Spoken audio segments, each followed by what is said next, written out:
Siguradong magkakaroon ng maraming kaaway nito yung ating Pangulong Bongbong Marcos. Bakit niya, Mr. Maravillas? Kanina, nilunsad niya mga kababayan, kani-kanina lang, yung isumbong sa Pangulo ang mga problema sa flood control projects sa inyong lugar. Ibinulgar po ng ating Pangulong Bongbong Marcos yung mga ginagawang kawalanghiyaan ng mga contractors na sigurado may mga involved dito na mga opisyal ng gobyerno. Kaya napakagaling niya mga kababayan mag-solve ng problema. O ito yung binulgar ng ating Pangulo kanina, 15 contractors cornered 100 billion worth ng flood control projects since 2022 niya. Panahon niya.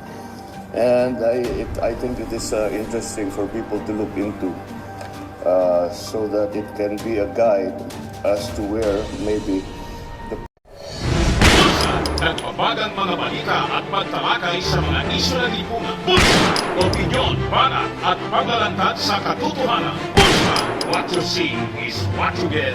You decide. Hello po mga kababayan, si Dante Maravillas, Bicolano vlogger, broadcast journalist from Albay. Siguradong magkakaroon ng maraming kaaway nito yung ating Pangulong Bongbong Marcos. Bakit niya, Mr. Maravillas? Kanina, nilunsad niya mga kababayan, kani-kanina lang, yung isumbong sa Pangulo ang mga problema sa flood control projects sa inyong lugar. Ibinulgar po ng ating Pangulong Bongbong Marcos yung mga ginagawang kawalanghiyaan ng mga contractors na sigurado may mga involved dito na mga opisyal ng gobyerno. Sabi ng ating Pangulo, mismo anya ako, babasahin ko isa-isa itong mga isusumbong ninyo. Kasi without the participation ng mga tao, maging vigilant sa implementasyon anya ng mga proyekto ng ating gobyerno, especially sa flood control, mahirapan na niya talaga tayo. Kaya kailangan na niya tulong-tulong tayo. Kaya nilunsad niya ang isumbong sa Pangulo. Yan yung ating Pangulo kanina. So kailangan lang bisitahin ng www.sumbongsapangulo.ph.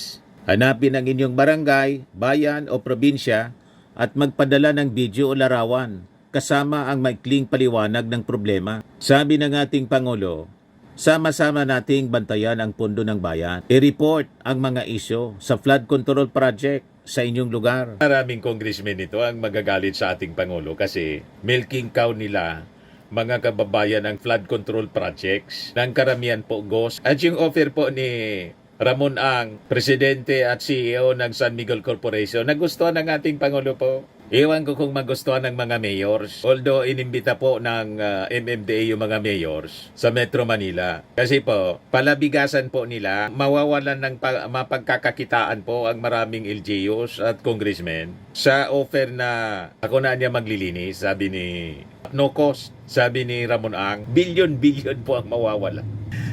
Matitipid ng gobyerno pero mawawala sa mga corrupt officials. Kasi yun po yung paglilinis ng mga estero, mga kanal, pati mga basura, pinagkakakitaan po yan ng ilang mga officials ng gobyerno. Kaya nga po hindi maayos-ayos ang mga problema. Kasi yung mga problema, yan mismo ang negosyo. Yan mismo ang negosyo nila. Sources nila ng limpak-limpak na salapi. O ngayon, ito ngayon ang ina-address ng ating Pangulong Bongbong Marcos. Kaya tingin ko maraming magagalit sa ating Pangulo, pati yung mga kaalyado niya.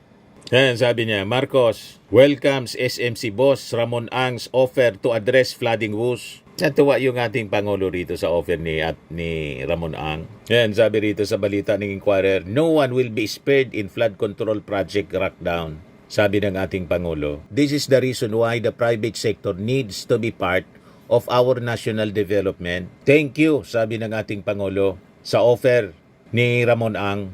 Yan sabi ng ating Pangulo. Kasi sabi ni Ramon Ang doon sa press con niya noong August 8, ako po, San Miguel Ramon Ang, nagbo-volunteer ako ngayon.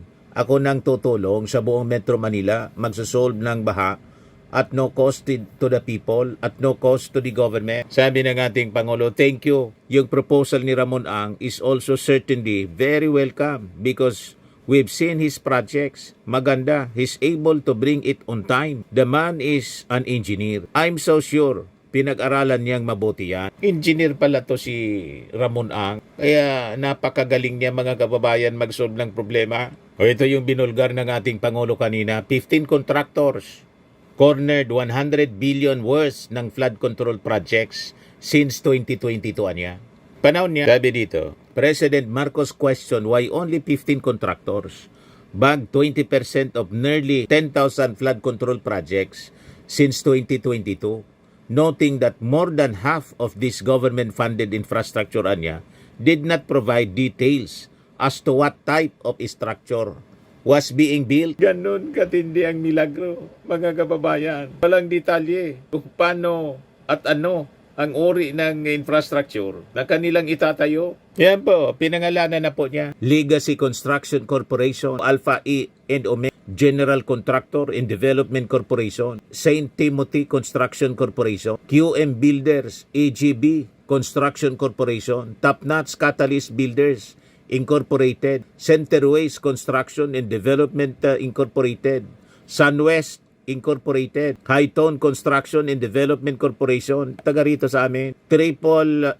Construction and Supply Incorporated, Royal Crown Monarch Construction and Supplies Corporation, Wawaw Builders, MG Samidan Construction, LRTK Builders Incorporated, Road Edge Trading and Development Services. Top 15 contractors with the most flood control project. Sabi ng ating Pangulo sa press con kanina, the Department of Public Works and Highways 545.64 billion pesos flood control projects budget from July 22 to May 2025. About 100 billion or 20% of this contracts were awarded dito sa nasabing mga top 15 contractors. Sabi ng ating Pangulo, ang tanong ko ang niya, why most of these flood control projects were located in areas were not among the most flood-prone places in the Philippines? Data from Malacanang show that top 10 provinces with the most number of flood control projects from July 2022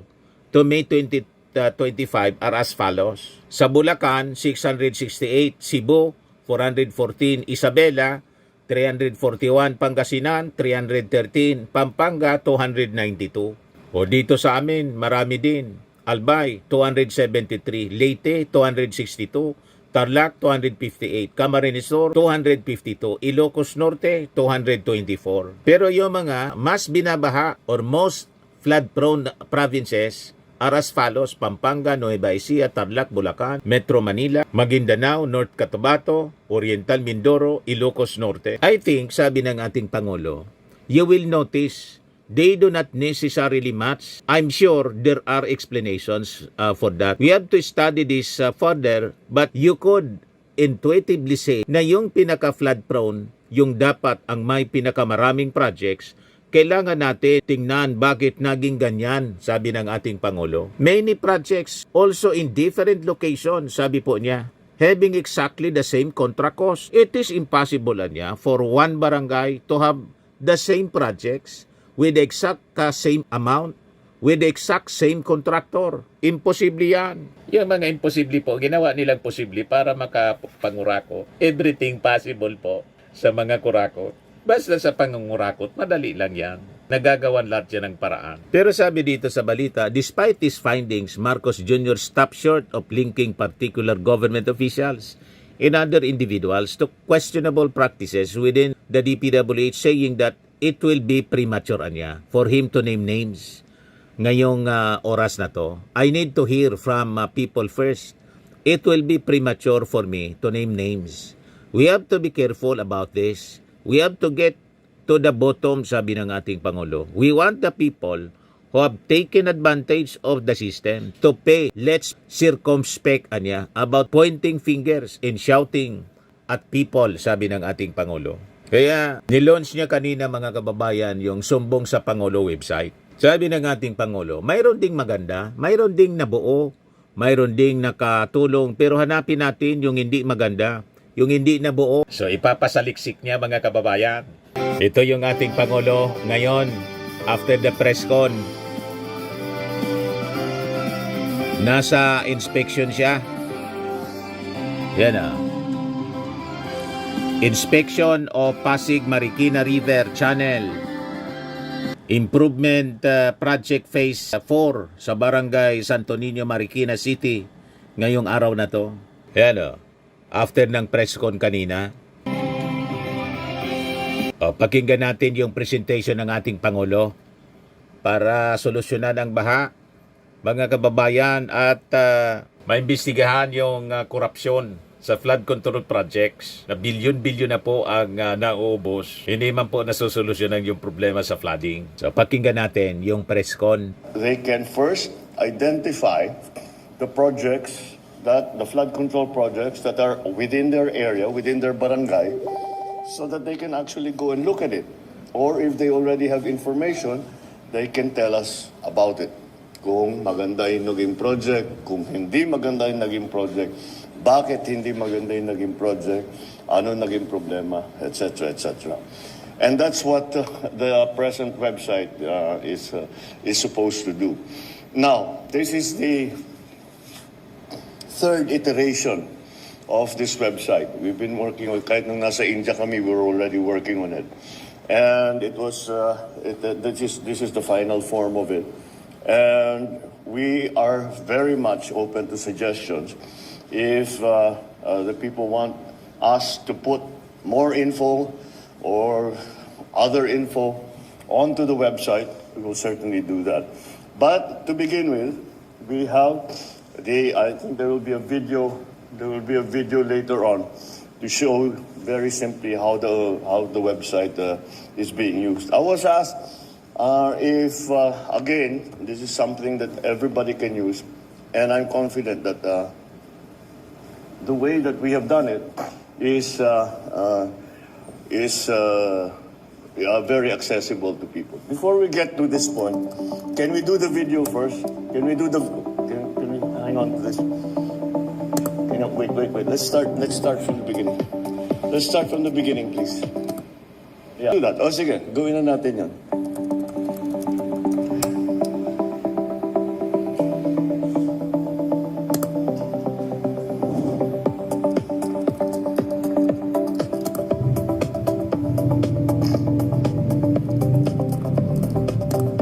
So madali lang mga kababayan, i-click mo lang, mahanap mo na yung mga list ng flood control projects.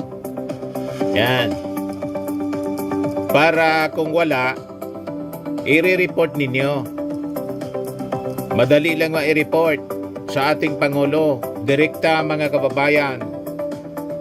Yan o. Yun.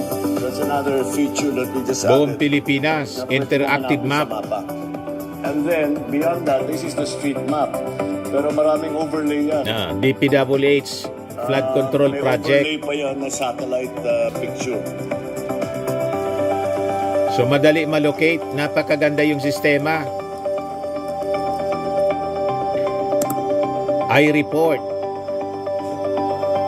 I-upload lang yung mga larawan para makita po kung totoong may project o baka ghost project. O diba?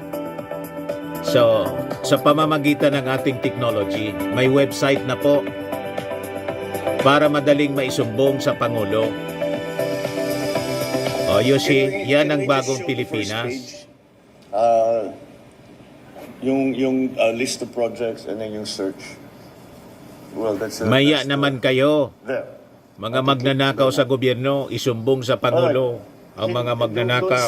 Doon sa pinakita, linalagay yung location, yung date, kung ano yung project.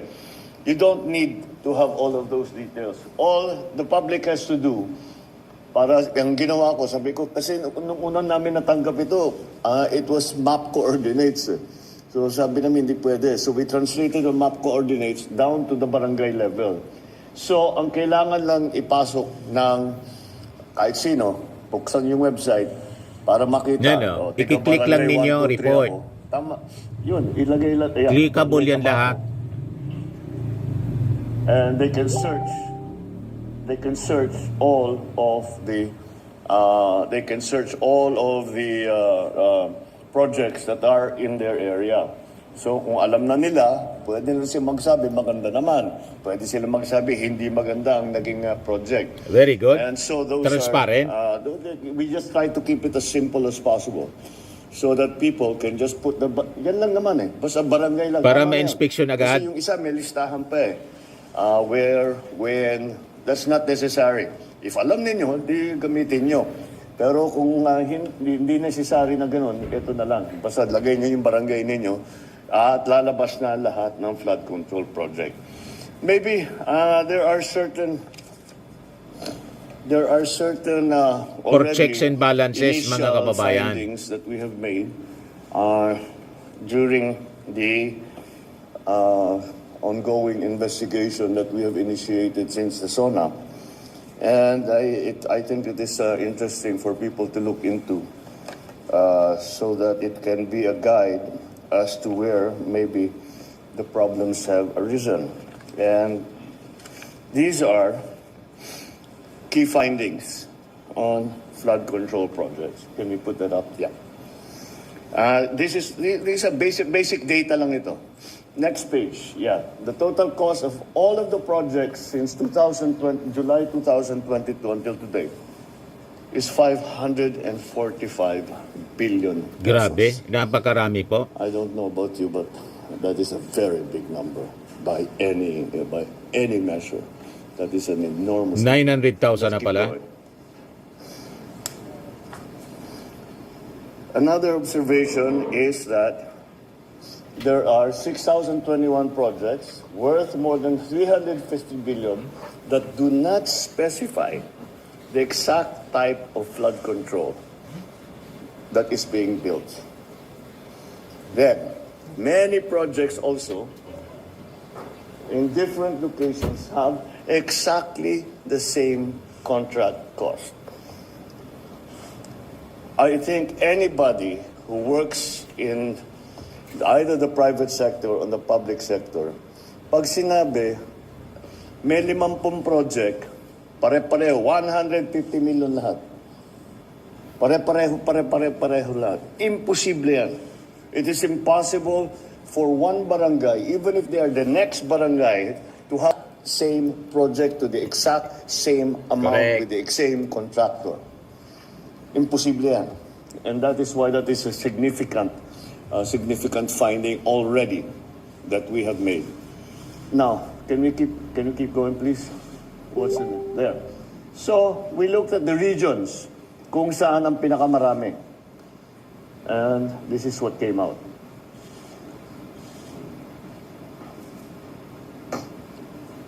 So, that's something that we have to dig deeper into.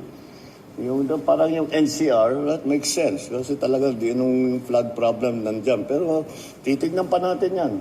Tapos, Region 3, well, they're flood prone. But, tignan natin why, as opposed to other places that have that are also flood prone. Okay, next. Here, I think you can analyze this for yourself. I don't need to explain this. These are the provinces with the most projects. And at the same time, here's a list of the top 10 provinces that are most flood prone, that have been assessed to be the most flood prone. I think you will notice they don't necessarily match. This side and that side don't necessarily match. Now, I'm sure there are explanations for that.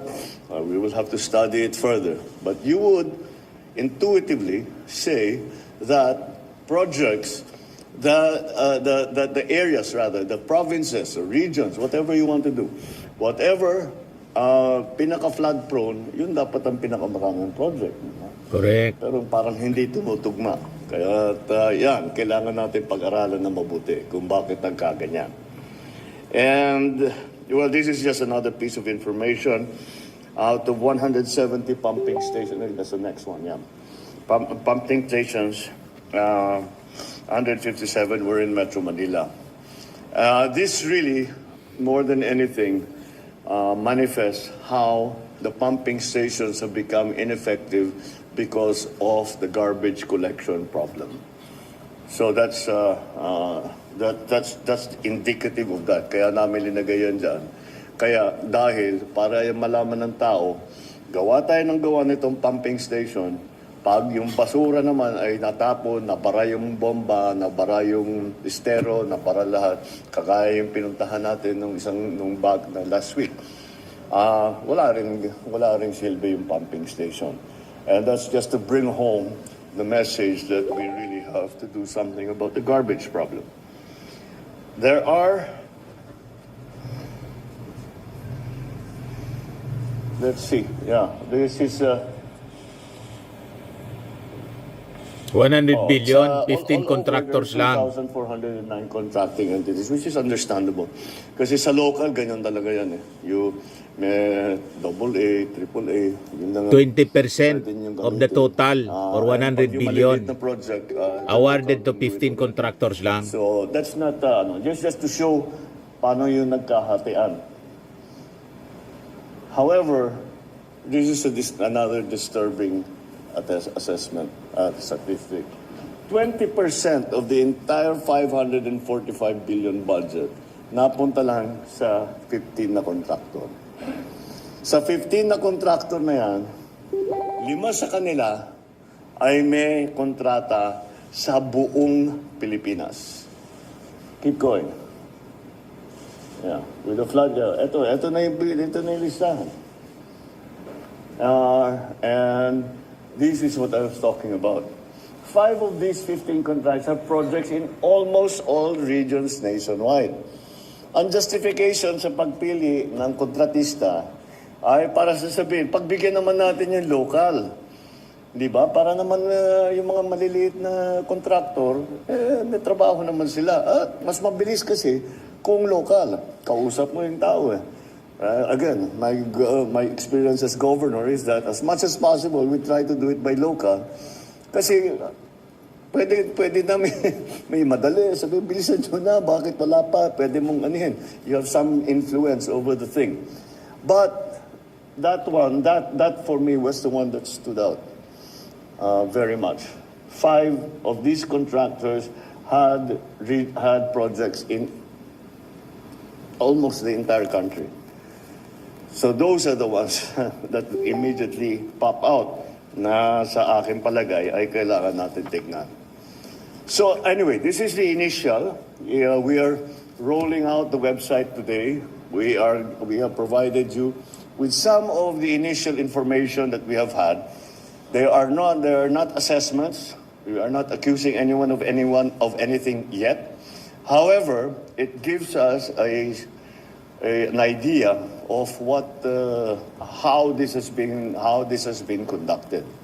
So I hope people will take advantage of this, and as I said, there is always a way for them to give their comments. Magsumbong sila kung yan ang gusto nilang gawin. Maaari naman sasabihin nila, hindi, walang problema dito. Yun ang pinakamagandang balita na matatanggap namin. So I encourage everyone to look into this and say your piece. Kasi parang sinasabi ng mga iba, nakikita naman namin hindi maganda pero wala naman kami mapuntahan, wala naman kami malapitan. Ngayon meron na. Ngayon meron na kayo malalapitan. Ito, ang lalapitan na ngayon ninyo ako mismo. Dahil akong titingin dito araw-araw sa website natin at babasahin ko ang mga report na ibibigay ng taong bayan. So this is the first step. We are going to keep going. This is something that is, I think, absolutely necessary. We have to clean our ranks. This is little painful. Baka masangkot ng tao na malapit sa atin. Ngunit, Kaibigan niya. kahit malapit sila sa atin, mas malapit naman siguro sa puso natin yung taong bayan. Kaya sila ang unahin natin. Alright. I think that's just a preliminary briefing, and thank you, and I'll take some questions. Thank you very much, Mr. President. Mr. President, the first question will come from Alvin Baltasar, Radio Pilipinas. Mr. President, magandang umaga po. Hi, sir. Good morning po. Mr. President, Mr. Ramon Ang is offering to solve the flood problem in the National Capital Region. What is your take on this? Thank you. What else? What else can you say? You know, this is why we have. This is the reason why, from the very beginning, I always said the private sector needs to be part of everything of our national development. Hindi pwede ganon. Now, yung proposal ni Ramon is also certainly very welcome. Because you know we've seen his projects. Maganda naman ang mga nagiging resulta. He's able to bring it in on time, and you know the man is an engineer, so I'm sure he has pinag-aralan niya na mabuti yan. He's actually given me already this briefing before. And however, there is still another side to his proposal, and the other side of his proposal, I will fix the flooding problem. I will desil the areas here in Metro Manila anyway. But the mayors, the LGUs, have to take care of the garbage problem. It simply doesn't work until we have a solution to the garbage problem. We have a proposal for waste to energy solution in Manila, City of Manila. So baka naman, so that I think that will go on, but that's only for Manila.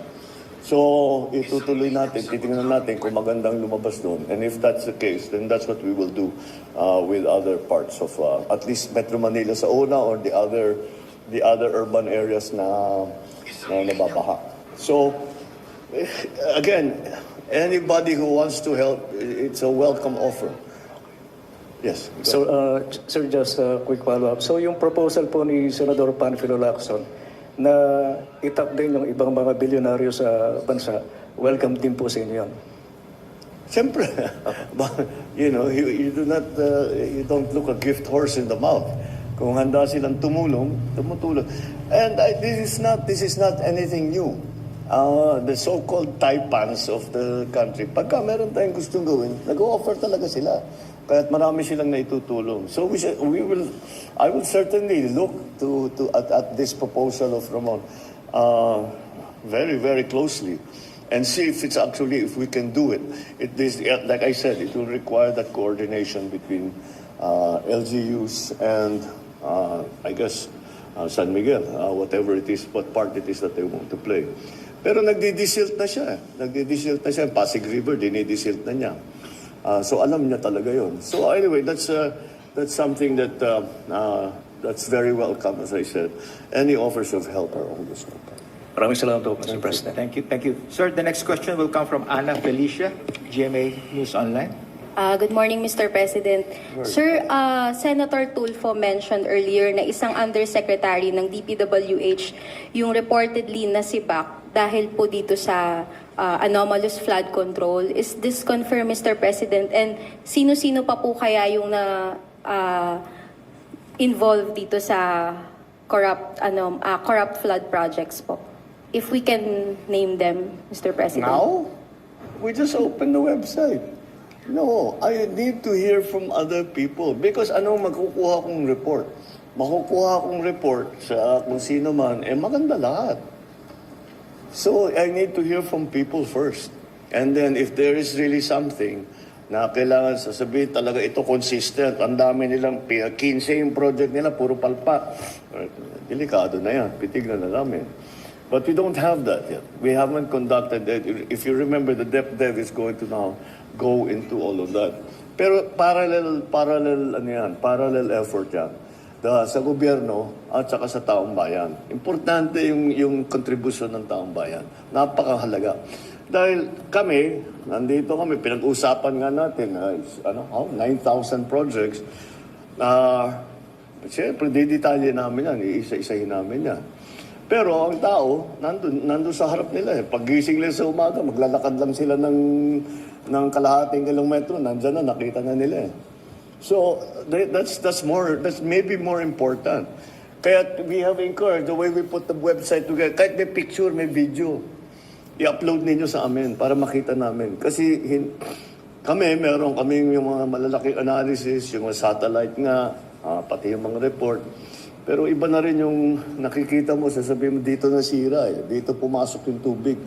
Nung bumigay ito, wala na, binaha na kami lahat. So that's why we are encouraging to go, we are asking people to help us and to help themselves. Dahil kung maayos natin ito, hindi na sila babahin, or at least not as badly as they are now. Sir, quick follow-up lang po. Doon po sa 15 contractors na nakita natin, meron po bang link sa mga government officials, especially po sa mga congressmen na nakaupo, sir? Wala na ba talaga tayong investigative journalist ngayon dito sa Pilipinas? Trabaho niya yan. Look it up. We are going to look at it also. But it will be premature for me to name names, etc. until we really know. Mag-research naman kayo. But, go out there. Tignan ninyo. Talk to the people. We need Trabaho to na hear ninyo from din everyone. yun, mga reporters. And that's I think something that we can all play a part in.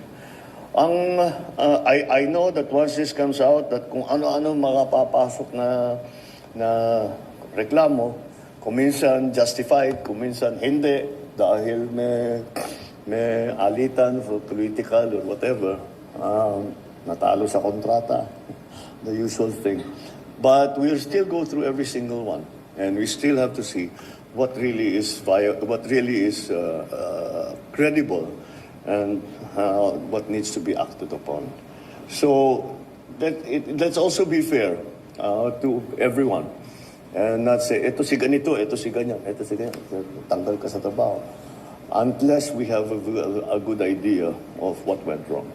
Thank you, sir. Thank you. Thank you, sir. The next question from Evelyn Quiroz from Filipino Mirror. Good morning, Mr. Good morning. President.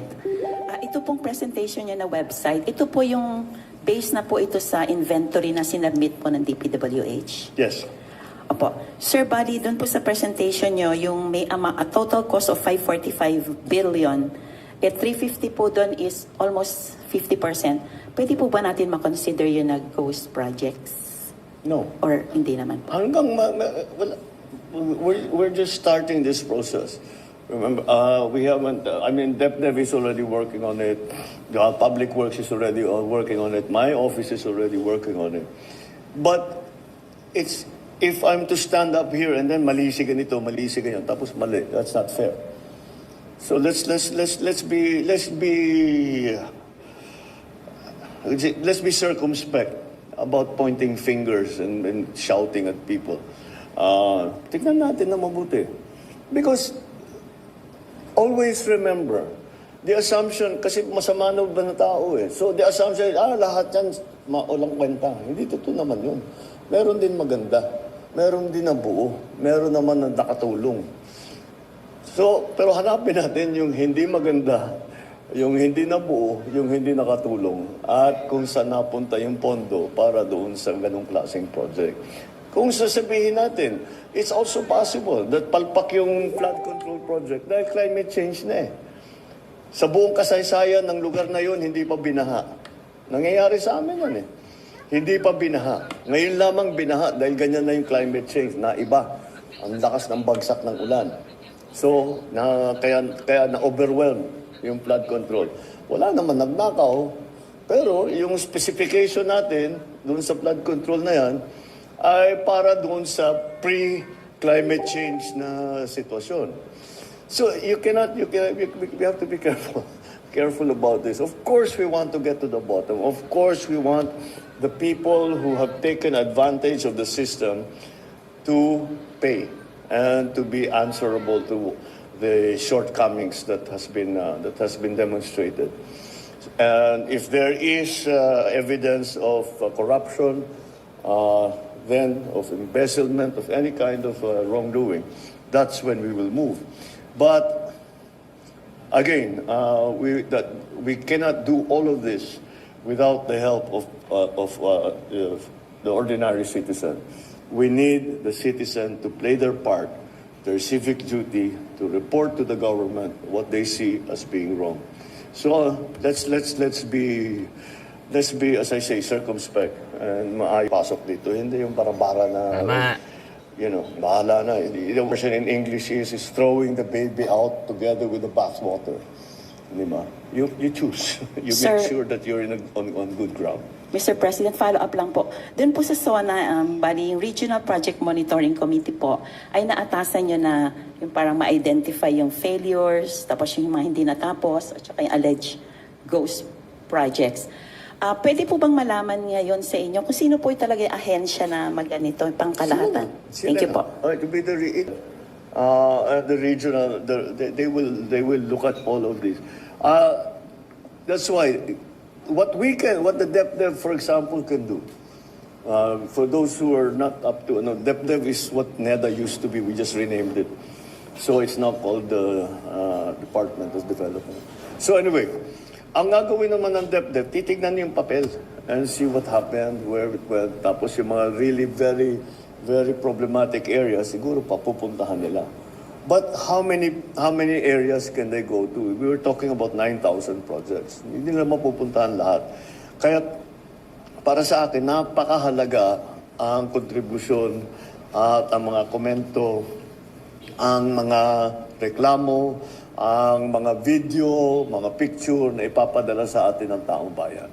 Kasi lahat ng hinain ninyo, masama loob ninyo, yung nagre-reklamo kayo, frustrated kayo dahil nakikita ninyo, wala naman kayong malapitan. Ito na yung chance ninyo. Ito na yung chance ninyo. Meron na tayong website.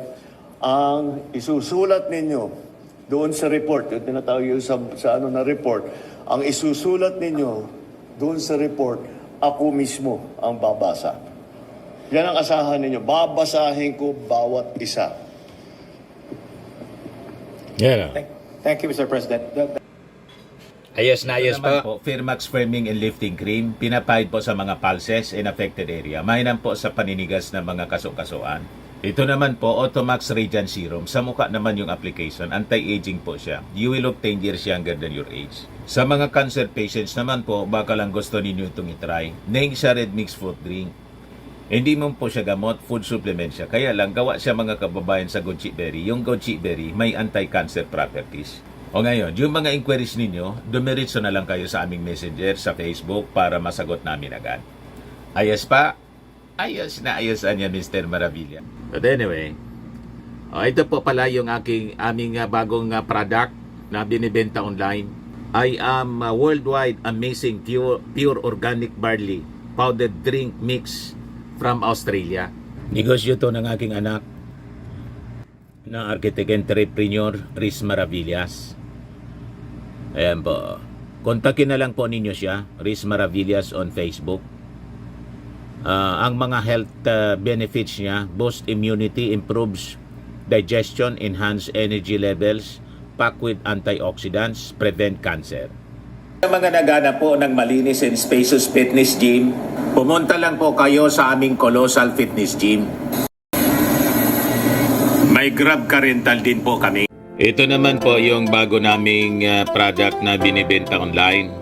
Eye Glow Serum, whitening po siya. Tingnan ninyo yung epekto sa aking anak na architect before and now. Yung mga inquiries po ninyo, dumiretso na lang kayo sa kanyang Facebook account, Riz Maravillas.